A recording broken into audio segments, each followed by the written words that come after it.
Assalamualaikum warahmatullahi wabarakatuh, teman Kabar Makassar TV yang sudah bergabung. Terima kasih banyak. Kita berjumpa lagi dalam program acara Sulsel Memilih bersama saya Al-Amin Dursan akan menemani Anda untuk berbincang, berdiskusi bersama dengan narasumber yang sangat kompatibel hari ini, karena sesuai dengan tema kita hari ini adalah kesiapan KPU Kota Makassar menghadapi pemilu 2024. Dan dihadirkan langsung di studio kali ini ada Ketua KPU Makassar, ada Bapak Muhammad Farid Wajdi SH, Ketua Pemilihan Umum Kota Makassar. Assalamualaikum warahmatullahi wabarakatuh. Waalaikumsalam warahmatullahi wabarakatuh. Terima kasih banyak sudah mau hadir di studio. Siap, saya ikut perintah dari Pak.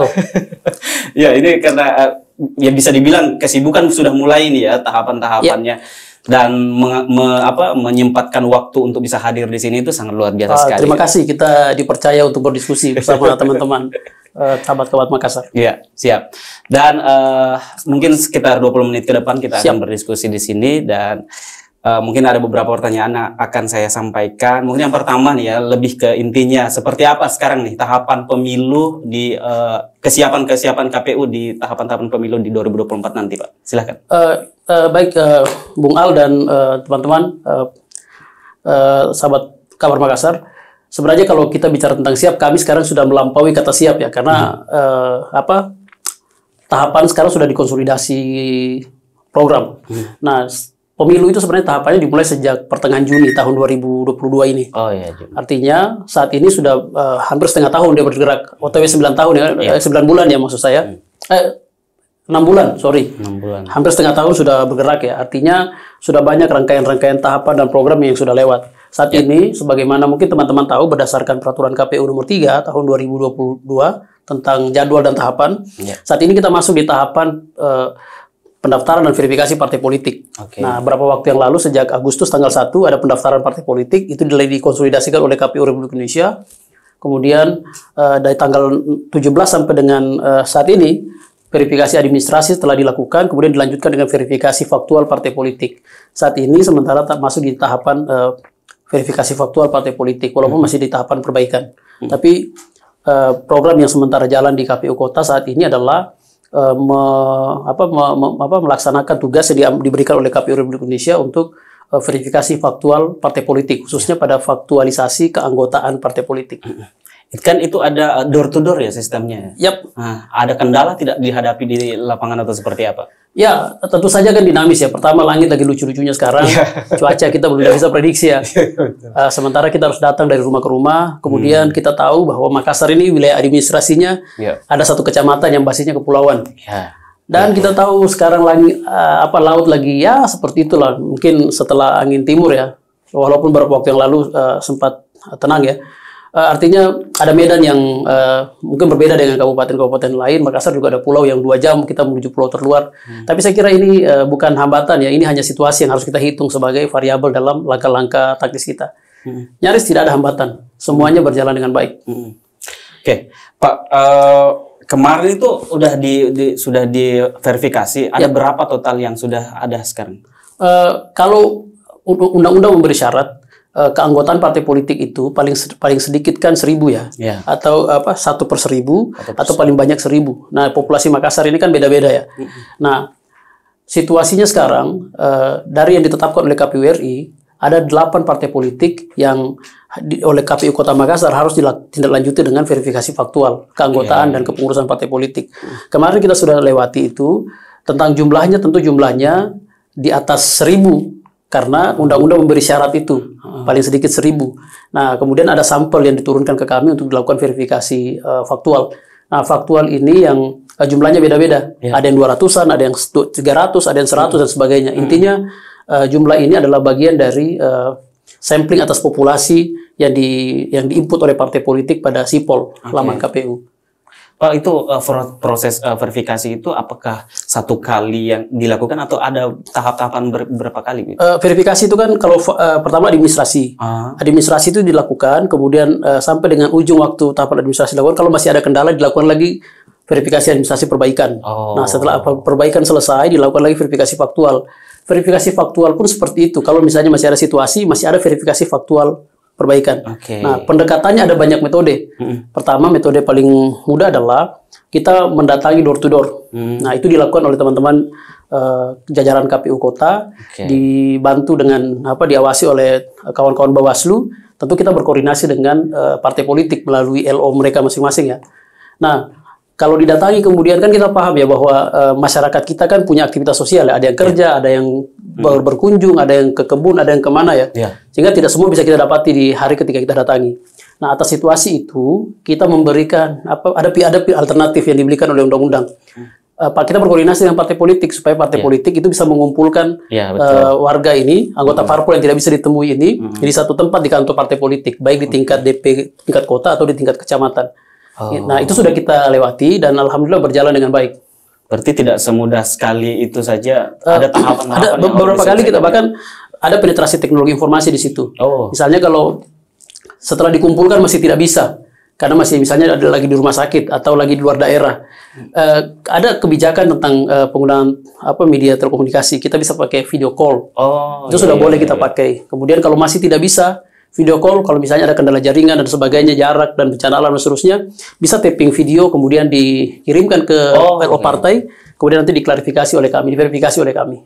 Jadi mudah sekali. Itu kebijakan dari pusat, dari pusat, dari Jakarta. Disarankan?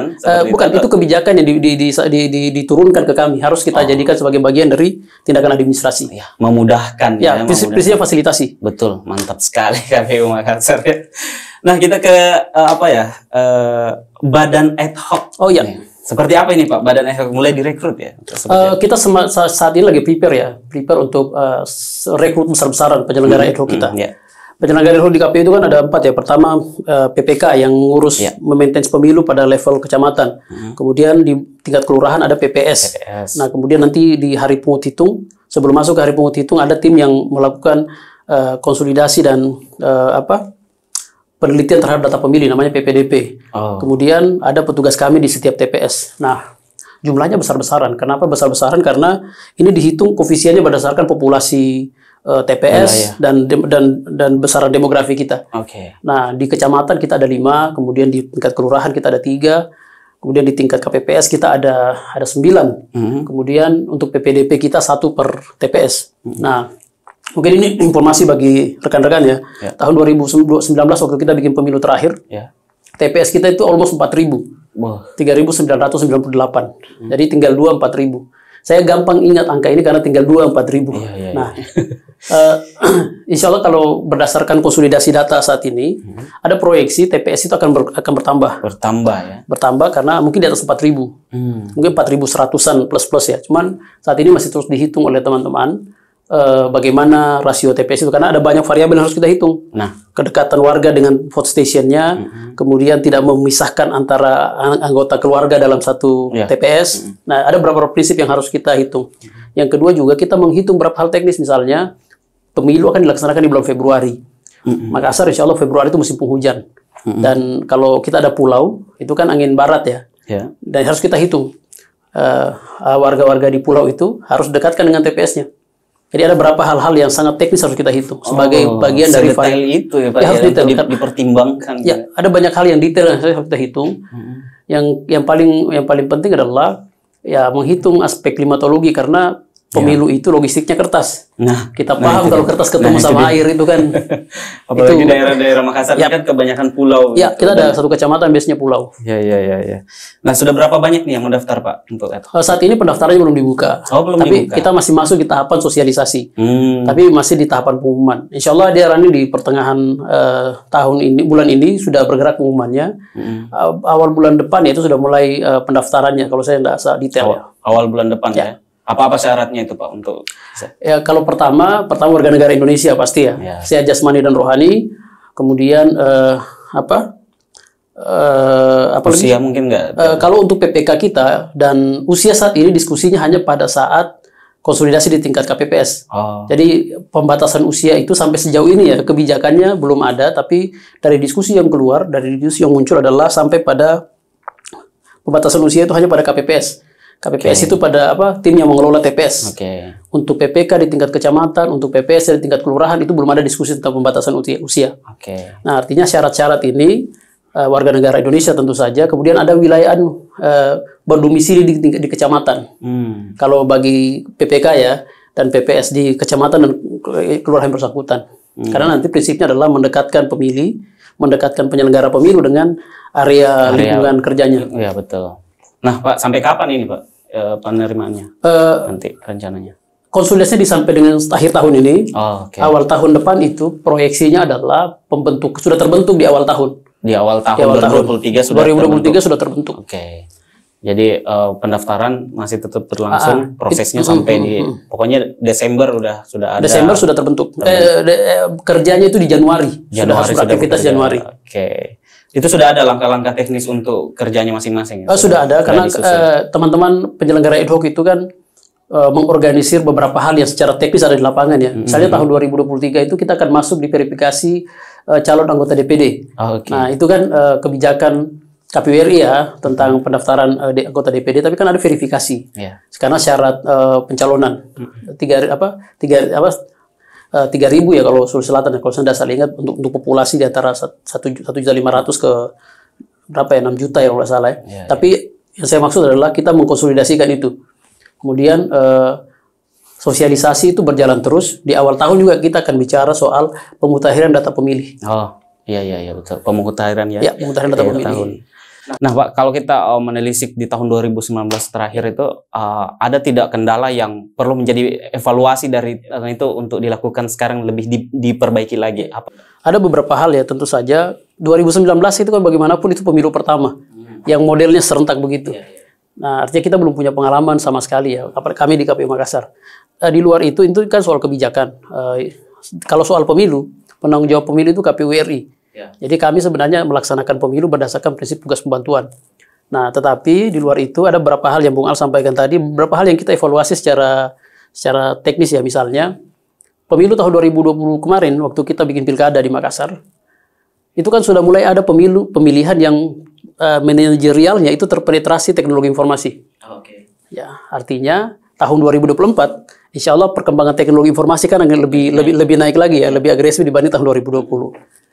Nah, kita bisa bilang bahwa pemilu 2024 itu pemilu dengan populasi native digitalnya besar. Artinya penyelenggara pemilu juga harus punya keterampilan teknis seperti itu. Harus lebih harus survive ya di dia lebih teknologi. Bisa menyesuaikan diri dengan perkembangan teknologi informasi. Apalagi saat ini KPU RI banyak sekali memfasilitasi pemilu itu, proses pemilunya dengan banyak sekali proses digitalisasi. Termasuk ini si Akbah. Saat ini KPU RI untuk pendaftaran badan ad hoc kita tidak lagi seperti dulu. Saat ini KPU mengkonsolidasikan registrasi lewat si Akbah, sistem informasi KPU dan badan ad hoc. Jadi dalam beberapa hal penyelenggara pemilu kita juga bagian dari harus dievaluasi adalah soal keterampilan teknologi informasi. Karena pemilu tahun 2024 pasti berbeda dengan pemilu-pemilu sebelumnya yang rejimnya benar-benar pemilu kertas. Nah Pak, persiapan KPU Makassar dalam meningkatkan peserta pemilu 2024 itu seperti apa? Ya, makanya saya harus banyak diskusi sama Bung Ali nih dan teman-teman Kabar Makassar ya. Sebenarnya partisipasi itu kan pekerjaan sustain ya, pekerjaan jangka panjang yang tidak pernah berhenti. Tahun 2019-2020 kita belum lama bikin pemilu dan pilkada. Tapi kan pattern partisipasi kan naik turun ya, fluktuatif. Waktu kita bikin pemilu 2019, partisipasi kita itu di malah 75,4%. Tapi waktu kita bikin pilkada, polanya malah di bawah 60%. Nah, proyeksi berdasarkan Renstra KPU, proyeksi partisipasi itu kan di 77,5%. Nah, 77,5% ini kan secara statistik gampang diucapkan ya, tapi kan diakumulasikan dengan populasi orang yang datang ke TPS, tentu ini kerja tidak mudah. Nah, makanya kalau pertanyaan apa yang harus kita siapkan saat ini, kami saat ini membangun komunikasi dengan banyak sekali stakeholder untuk memastikan pesan-pesan pemilu itu teramplifikasi ke seluruh masyarakat. Karena kita tidak ingin juga masyarakat itu tidak datang ke TPS atau tidak menggunakan hak demokrasinya hanya karena kekurangan informasi. Nah, kita berharap dengan berkomunikasi dengan semua stakeholder, kita bisa menginfluence informasi tentang pemilu. yang paling penting adalah kita punya kepentingan yang sama. Perwajahan pemilu itu harus banyak yang menyenangkan. Ya. Pemilu Boleh bikin tegang. Kan, Bungal pernah dengar nggak pesta rakyat? Iya. Pesta demokrasi kan? Pesta demokrasi. Tapi kan rasa-rasanya kalau pesta demokrasi, tapi kan pemilu itu pesta yang unik. Karena begitu kita bilang pemilu, wah tegang misalnya. ini miseng. Aja khawatirnya banyak. Padahal kita mau bikin pesta.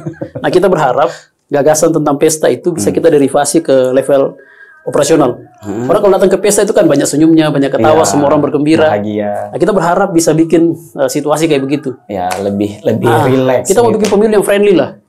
Begitu. Contohnya apa ini? Apa yang bisa bikin friendly ini? Begini.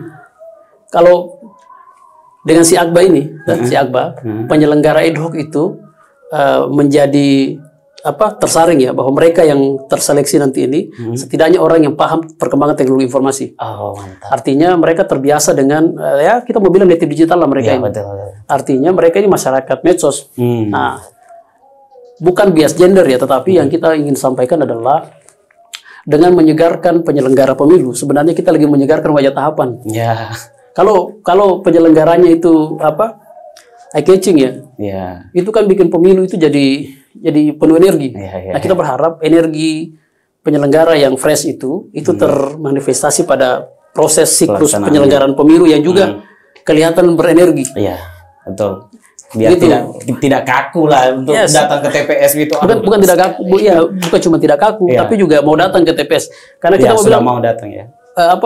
Menyenangkan itu berpemilu. Ya. Ada daya tarik tersendiri untuk saya harus pergi ke TPS. Iya, kita mencegah jangan sampai tidur pagi lah di hari itu. Kebanyakan tidur pagi ya. Oke. Nah, berbicara tentang menginformasikan atau mengeluarkan informasi. Nah, kita selalu kecolongan dengan berita-berita hoax. Ya. Seperti apa KPU Makassar nih Pak Ketua untuk mencegah hoax terhadap informasi pemilu? Ya. Saat ini teman-teman di KPU Kota kita punya beberapa platform media sosial ya.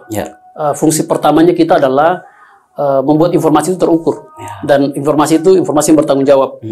Nah, juga sebagai sarana verifikasi informasi bagi masyarakat. Kalau misalnya masyarakat dengarnya 10, kami punya beberapa platform media sosial yang bisa menjadi bahan untuk mengklarifikasi. Bahkan teman-teman bukan cuma soal hoax saja, bahkan isu yang tidak menyenangkan terkait dengan penyelenggara pemilu kita juga. Itu sekarang kami juga evaluasi. Misalnya di tahun 2019, kalau ada yang bilang PPS kita, penyelenggara pemilu kita di PPK, PPS itu integritasnya diragukan atau disinyalir punya gerakan 1, 2, 3, 4, 5 yang tidak yang tidak etis ya sebagai penyelenggara. Nah, makanya di tahun 2020 kita sudah mulai membangun whistleblower system. Di KPU Kota kita ada namanya sistem aplikasi, bukan aplikasi ya, ada platform whistleblower system namanya Japrika, jaringan pelaporan dan jaringan pelaporan dan aduan masyarakat, namanya Japrika. Nah, kalau teman-teman mendapatkan informasi yang yang merasa gundah di hati, harusnya penyelenggara pemilu tidak begitu, bisa masuk ke website KPU, cari aja Japrika, input semua laporannya di situ, itu lebih cepat kita eksekusi laporannya. Mantap sekali. Japrika. Japrika. Jadi ini ya kata-kata sehari-hari di Kota Makassar itu ya, Japrika. Japrika. Padahal itu adalah bagian dari gatekeeper dari KPU untuk menangkal informasi yang salah itu ya. Oke. Katanya Pak, dengar-dengar masa jabatannya akan dipercepat di tahun 2020. Gimana itu Pak? Itu open legal policy. Saya kira itu bukan hal yang terlalu serius untuk dibahas ya, karena ini kan mempercepat atau menangguhkan itu kan soal kebijakan ya, open legal policy. Jadi ya hanya soal lembar-lembar kertas saja. Artinya kalau yang tugas kami saat ini adalah mengkonsolidasikan tahapan ini sampai di kapanpun jabatan kami selesai. Nah, kalau sudah selesai ya alhamdulillah selesai. Kalau belum selesai juga alhamdulillah. Artinya soal mempercepat masa jabatan itu bukan isu besar sih bagi kami. Itu open legal policy saja. Apapun itu. Ya kadang-kadang ada pertimbangannya ya. Karena pertimbangannya pasti soal stabilitas pemilu. Saya kira sih para pembuat undang-undang juga punya argumentasi besar di belakangnya ya. Kita juga bisa baca lah naskah akademiknya kenapa harus dipercepat. Oke. Mungkin terakhir nih pertanyaannya. Harapannya untuk pelaksanaan pemilu ke depan seperti apa? Silakan. Kita punya 2024 pemilih kita itu sebagian besarnya anak muda. Buat teman-teman ada pemilih pemula, ada yang pemilu yang kita maksud di masuk di range bonus demografi, yang usia produktif ya. Ya di hari pemilu itu kita paham bahwa undang-undang bilang pemilu itu dilaksanakan di hari yang diliburkan. Tanggal 14 Februari itu hari Valentine sebenarnya. Ya, jadi kita berharap di hari Valentine itu, hari pemilu itu, saling sayang. Kita bisa datang ke TPS mengekspresikan sayang kita kepada negara. Betul sekali. Itu kan tukar kado mungkin. Yang kedua, karena tanggal 14 itu pemilu dilaksanakan di pagi hari, mari bangun pagi. Yang jomblo-jomblo bangun pagi, dandan yang ganteng. Siapa tahu ketemu jodohnya di TPS. Betul sekali. Gitu. Makanya mau cepat-cepat bangun pagi itu tanggal segitu. Terima kasih banyak Pak Ketua. Terima kasih banyak sudah mau hadir untuk berbincang-bincang diskusi di sini, dan kita mendapatkan jawaban-jawaban yang betul-betul countable, pokoknya real sekali langsung dari Pak Ketua, Pak Farid. Terima kasih banyak. Dan sahabat Kabar Makassar TV, terima kasih banyak bincang-bincang kita hari ini, talk show di Sulsel Memilih. Alhamdulillah kita sudah untuk pertama kalinya ini untuk perdana kali untuk Sulsel Memilih, program acara Sulsel Memilih di Kabar Makassar TV diacarakan, dan tamu paling pertama juga adalah paling spesial, Ketua KPU Kota Makassar. Alhamdulillah. Ini kehormatan Inomat kita jadi pembuka. Mudah-mudahan acara ini memberi nuansa baru bagi warga kota. Ya, ini memang acaranya memang untuk pemilihan umum khusus untuk 2024. Semoga sukses. Semoga sukses KPU Kota Makassar. Dan sahabat Kabar Makassar TV, terima kasih banyak sudah menonton dan menyaksikan talk show kita di Sulsel Memilih. Saya Al-Amin Dursan dan juga Pak Ketua, Pak Farid. Agak susah saya sebut namanya ya. Saya kalau di jalan kalau udah bisa panggil hamba Allah saja. Hamba Allah saja enggak apa-apa. Pak Farid Wajdi. Ya, terima kasih banyak. Undur diri dan saksikan terus Kabar Makassar TV di channel YouTube Kabar Makassar TV. Jangan lupa subscribe, like, komen, dan share ke teman-teman kalian supaya kita mendapatkan informasi yang terbaik di sini. Saya Al-Amin pamit. Assalamualaikum warahmatullahi wabarakatuh. Salam kita pada salama. Apa tagline-nya KPU? KPU melayani. KPU melayani. Ya, harusnya tadi seperti itu ya.